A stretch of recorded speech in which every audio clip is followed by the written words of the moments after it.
Welcome to Mahasena media. రామాయణంలో శ్రీరామచంద్రుడి గురించి మనం చాలా సౌమ్యుడిగా, రాముడు మంచి బాలుడు, తండ్రి మాట జవదాటిన వ్యక్తిగా, భార్య కోసం ఆయన ఎంత బాధపడ్డాడు, భార్య మీద ఎంత ప్రేమ చూపించాడు, ఇలా చాలా కరుణ వాత్సల్యం అనే చాలా లక్షణాలు మనం శ్రీరామచంద్రుడిలో చూస్తామండి. కానీ అదే శ్రీరామచంద్రుడు అవసరం అయినప్పుడు చాలామందిని పరలోకానికి పార్సిల్ చేసాడు ఆయన. ఎందుకంటే ఆ టైంలో చాలామంది మునీశ్వరులు, ఋషులు అక్కడున్న పరిస్థితుల రీత్యా లోక కళ్యాణం కోసం పెద్ద పెద్ద యజ్ఞాలు దేవుడి కోసం చేస్తూ ఉంటే, ఆ యజ్ఞాల్లో అక్కడున్న రాక్షసులు ఆ యజ్ఞాల్ని భగ్నం చేయడానికి పశువులను చంపేసిన ఆ రక్తం, మాంసం అందులో వేసి దాన్ని కలుషితం చేసి దాన్ని నాశనం చేయడానికి ప్రయత్నించేవారు. అలా ప్రయత్నించే వాళ్ళని శ్రీరామచంద్రుడు చాలా మంచోడు. ఆయన తండ్రి అంటే ఇష్టం, భార్య అంటే ఇష్టం, అన్ని మంచి లక్షణాలు ఉన్నాయి ఆయన దగ్గర. కానీ తప్పుడు పని చేసే వాళ్ళని శిక్షించడంలో ఒక్క క్షణం కూడా ఆలోచించేవాడు కాదు. రామాయణం ప్రకారం చాలామంది రాక్షసుల్ని పరలోకానికి పార్సిల్ చేసేసిన చరిత్ర. అయితే ఇక్కడ వైఎస్ఆర్సీపీ కూడా సేమ్ ఆ రాక్షసుల్లాగే బిహేవ్ చేస్తుందండి. ఇక్కడ ప్రజలకు ఉపయోగపడే ఏ గొప్ప యజ్ఞాన్ని, ఏ అభివృద్ధి కార్యక్రమాన్ని కూడా నాశనం చేయడానికి రాక్షసులుగానే నీచంగా ప్రయత్నిస్తున్నారండి. కొన్నిసార్లు చాలామంది అడుగుతున్నాను, నన్ను రాయేష్ ఎందుకు అంత పెద్ద పెద్ద మాటలు, అంత కోపంగా మాట్లాడతావు ఎందుకని. నేను జనరల్గా అందరు విశ్లేషకుల్లా అది ఖండిస్తున్నాను, ఇది ఇలా జరగకుండా ఉండాల్సింది, దాన్ని మేము ఇలా ఖండాల ఆ టైప్ మాట్లాడలేను నేను. ఎక్కడన్నా ఒక అన్యాయం జరుగుతుంది అన్నప్పుడు ఏట్రా ఇంత దరిద్రంగా బిహేవ్ చేస్తున్నారు, ఎందుకు ఇంత అన్యాయంగా కేవలం అధికారం కోసం ఎందుకు ఇన్ని అన్యాయాలు చేస్తున్నారు, ఎందుకు ఈ రాంగ్ ట్రాక్ పడుతున్నారు వీళ్ళనే ఆ బాధలో నుంచి ఆటోమేటిక్గా కొన్ని మాటలు తన్నుకొచ్చేస్తాయండి. అయితే ఈరోజు మీకు ఒకటి అప్పుడెప్పుడో సినిమా వచ్చింది. ఆ సినిమాలో క్లైమాక్స్లో ఒక సీన్ ఉంటుందండి. ఆ సీన్ యథాతథంగా ఇప్పుడు మన రాష్ట్రంలో అదే జరుగుతుంది. ఒకసారి ఆ సీన్ ఏంటో ముందుగా మీకు చెప్తాను. అందులో అర్జున్ గారు, ఆయన చాలా నిజాయితీపరుడు. ప్రజలందరూ అంటే ఒకరోజు సీఎం అనేది జరుగుతుంది ఇంటర్వెల్ వరకు, తర్వాత ప్రజలందరూ వచ్చి లేదు మీరే బాగా పరిపాలించారు, ఖచ్చితంగా మీరే ఉండాలి అని అర్జున్ గారిని సీఎంగా నెగ్గిస్తారు. ఎలా? జగన్మోహన్ రెడ్డి గారిని 19 నుంచి 24 దాకా చూసి అయ్యి బాబా అసలు జగన్మోహన్ రెడ్డి వద్దని చెప్పి చంద్రబాబు నాయుడు గారిని, లోకేష్ గారిని, పవన్ కళ్యాణ్ గారిని మళ్ళీ 164 సీట్లు ఇచ్చి ఎలాగైతే తెచ్చుకున్నారో సేమ్ అలాగే ఆ ఒకే ఒక్కటి సినిమాలో కూడా అర్జున్ గారిని గెలిపించుకుంటారండి. గెలిపించిన తర్వాత అరే ప్రజలు నా మీద ఎంత నమ్మకం పెట్టుకుని గెలిపించారు, ఖచ్చితంగా వీళ్ళకి మంచి పని చేయాలి, ఈ అభివృద్ధి కార్యక్రమాలు చేయాలని ఆయన ఉదయం నుంచి సాయంత్రం దాకా తలమునకలు అయిపోయి ఉంటాడు. అయితే జగన్మోహన్ రెడ్డి గారు అంటే ఈ వైసీపీ పార్టీ లాంటి రఘువరన్ ఉంటాడు విలను. అతనేం చేస్తుంటాడు? కుల విద్వేషాలు రేపటం, కులాల గొడవలు రేపటం, లేదా ధర్నాలు రాస్తారోకోలు అంటాం, లేకపోతే అక్కడక్కడ బాంబులు పెట్టించడం, గవర్నమెంట్కి అసలు మనశ్శాంతి లేకుండా చేస్తుంటాడు. అర్జున్ గారికి మనశ్శాంతి లేకుండా చేస్తుంటాడు. చివరికి అర్జున్ గారి తల్లిదండ్రులను కూడా చంపెత్తాడు. అయితే అన్నీ చూసిన అర్జున్ గారు అబ్బాయి వీటితోటి ఇలా ఉంటే ఇక రాష్ట్రాన్ని ముందుకెళ్ళనిచ్చలేడు, సరే ఏదో చేద్దాం రా అని చెప్పి పిలిపిస్తాడు. పిలిపించి కూర్చోబెట్టి ఒక 4 మాటలు మాట్లాడతాడండి. ఆ 4 మాటలు జస్ట్ మీకు వినిపిస్తాను. చూపించడానికి అవదేమో, ఎందుకంటే ఇదేదో ఇది జరిగితే ఏంటది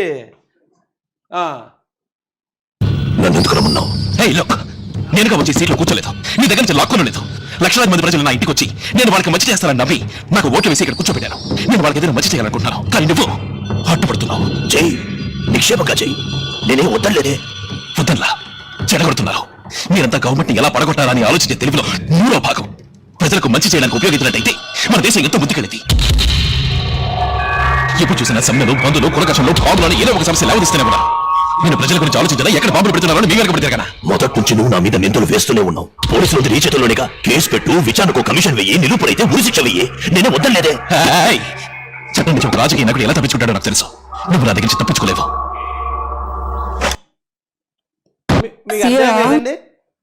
సేమ్ ఈ రోజున జగన్మోహన్ రెడ్డి గారు బ్యాచ్ అంతా అదే చేస్తున్నారండి. ఇప్పుడు మన రాష్ట్రానికి మైక్రోసాఫ్ట్ అధినేత బిల్ గేట్స్ గారు వచ్చారు. ఆయన గతంలో ఒకసారి ఉమ్మడి ఆంధ్రప్రదేశ్ ఉన్నప్పుడు హైదరాబాద్లో కూడా చంద్రబాబు నాయుడు గారి ఆహ్వానం మేరకు ఆయన హైదరాబాద్కి వచ్చాడు. మైక్రోసాఫ్ట్ అనే కంపెనీ ఆంధ్రప్రదేశ్కి వచ్చింది.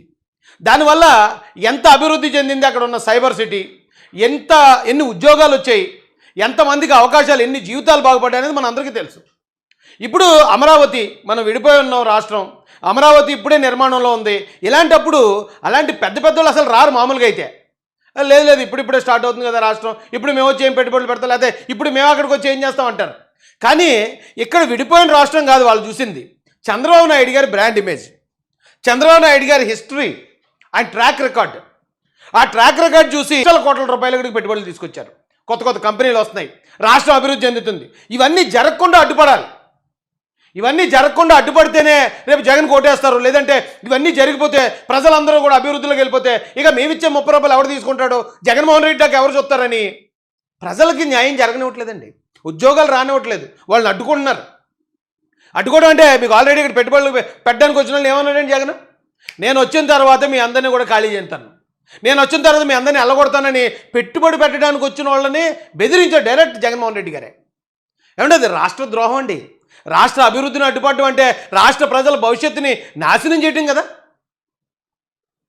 చాలా పెద్ద కేసులు పెట్టాలండి వీళ్ళ మీద, ఇలాంటి వాళ్ళని ఉపేక్షించకూడదు. ఒకే ఒక్కటి సినిమాలో, అది సినిమా కాబట్టి అర్జున్ గారు ఏదో చిన్న స్ట్రాటజీ చేసి లేపేస్తారు, ఇది సినిమా కాదు కాబట్టి ఇక్కడ ఎవరిని ప్రాణాలు తీయరు కాబట్టి. కానీ రాజకీయాల నుంచి మాత్రం ఈ వైసీపీని, ఈ కుట్రలను మాత్రం ఎలిమినేట్ చేయాలి. వీళ్ళు రాజకీయాల్లో ఉండటానికి 1% కూడా అర్హులు కాదు. ఏం మాట్లాడుతున్నారండి బిల్ గేట్స్ గారి గురించి? ఇప్పుడు జనరల్గా కొంతమందికి దురదృష్టం లేకపోతే ఏదో సంథింగ్ ప్రాబ్లం వల్ల వైకల్యంతో పుడతారు. అలాంటి వాళ్ళు అంటే ఇప్పుడు వాళ్ళని విభిన్న ప్రతిభావంతులు అంటున్నారు. అంటే ఓ దేవుడు మనకు ఒక వైకల్యం పెడితే ఇంకొక చోట చాలా స్ట్రాంగ్ మైండ్ కానీ లేదా ఏదో ఒకటి స్ట్రాంగ్ ఇస్తారటండి. కాబట్టి ఆ విభిన్న ప్రతిభావంతుల్ని అందరూ రెస్పెక్ట్ చేస్తారు.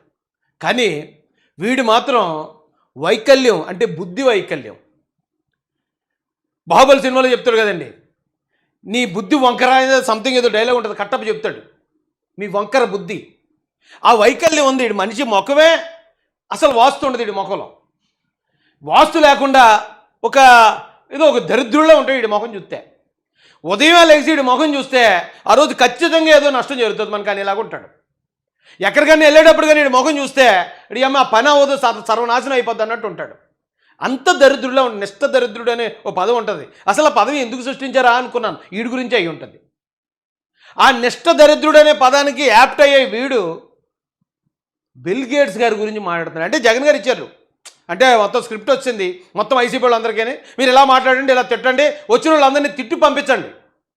మన రాష్ట్రానికి ఎవరైనా ఒక మంచి వాళ్ళు వస్తే వాళ్ళని తిట్టి పంపించండి, వాళ్ళని అవమానించండి, మళ్ళీ ఈ రాష్ట్రం వైపు చూడకుండా చేయండి. ఈ రాష్ట్రం ఇలాగే నాశనం అయిపోవాలి తప్ప ఇది డెవలప్ అవడానికి లేదు అని. ఇది రాష్ట్రద్రోహం, దేశద్రోహం కూడా.